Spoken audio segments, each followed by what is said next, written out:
Breakfast meeting ಬೀಗತನ ಮಾಡಿದಂತೆ ಹೀಗಂತ ತುಮಕೂರಿನಲ್ಲಿ ಮಾಜಿ ಸಚಿವ ಕೆಎನ್ ರಾಜಣ್ಣ ಹೇಳಿಕೆ ಕೊಟ್ಟಿದ್ದಾರೆ. ಮೊದಲು ಒಂದ್ ಕಡೆ ಹೆಣ್ಣು ನೋಡೋಕ್ ಬರ್ತಾರೆ, ಆಮೇಲೆ ಗಂಡನ್ ನೋಡೋಕ್ ಬರ್ತಾರೆ. ಆ ರೀತಿ ಆಗಿದೆ ಈ ಬ್ರೇಕ್ಫಾಸ್ಟ್ ಮೀಟಿಂಗ್. ಹಳ್ಳಿಗಳಲ್ಲಿ ಶಾಂತಿಗಾಗಿ ಕುರಿ ಕೋಳಿ ಬಲಿ ಕೊಡ್ತಾರೆ. ಆ ರೀತಿ ಎರಡೂ ಮನೆಯಲ್ಲಾಗಿದೆ ಅಂತ ರಾಜಣ್ಣ ಮಾತನಾಡಿದ್ದಾರೆ.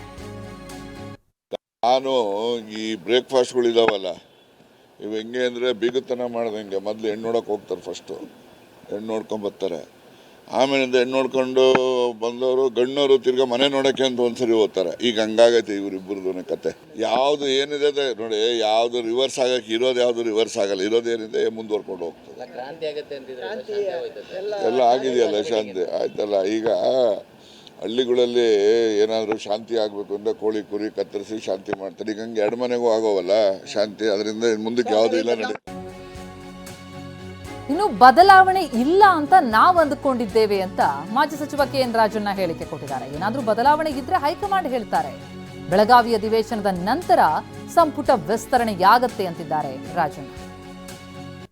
ಬದಲಾವಣೆ ಇದ್ರೆ ಹೈಕಮಾಂಡ್ ಅವ್ರು ಹೇಳ್ತಾರೆ, ಬದಲಾವಣೆ ಇಲ್ಲ ಅಂತ ನಾವು ತಿಳ್ಕೊಂಡಿದ್ದೀವಿ. ಇದ್ರೆ ಅವ್ರು ಹೇಳ್ತಾರೆ. ಸಚಿವ ಸಂಪುಟ ನಾನು ಮೊದಲು ಹೇಳಿದ್ದೀನಿ, ಸಚಿವ ಸಂಪುಟ ಏನು ಬೆಳಗಾವಿ ಅಧಿವೇಶನದ ನಂತರ ಆಗ್ತದೆ ವಿಸ್ತರಣೆ. ಈಗ ದಲಿತ ಸಿಎಂ ಆಗಬೇಕು ಅಂತ ಕೂಗುಳು ಬಂದು ದಲಿತ ಈಗ ನಾನು ವಾದ ಮಾಡ್ತಕ್ಕಂಥದ್ದು, ಅನಿವಾರ್ಯವಾಗಿ ಏನಾದರೂ ಸಿದ್ದರಾಮಯ್ಯನವರ ಪದಚ್ಯುತಿ ಆದಾಗ ದಲಿತ ಸಿಎಂ ಡಾಕ್ಟರ್ ಪರಮೇಶ್ವರ್ ಆಗಬೇಕು ಅಂತಕ್ಕಂಥದ್ದು ಸ್ಪಷ್ಟ.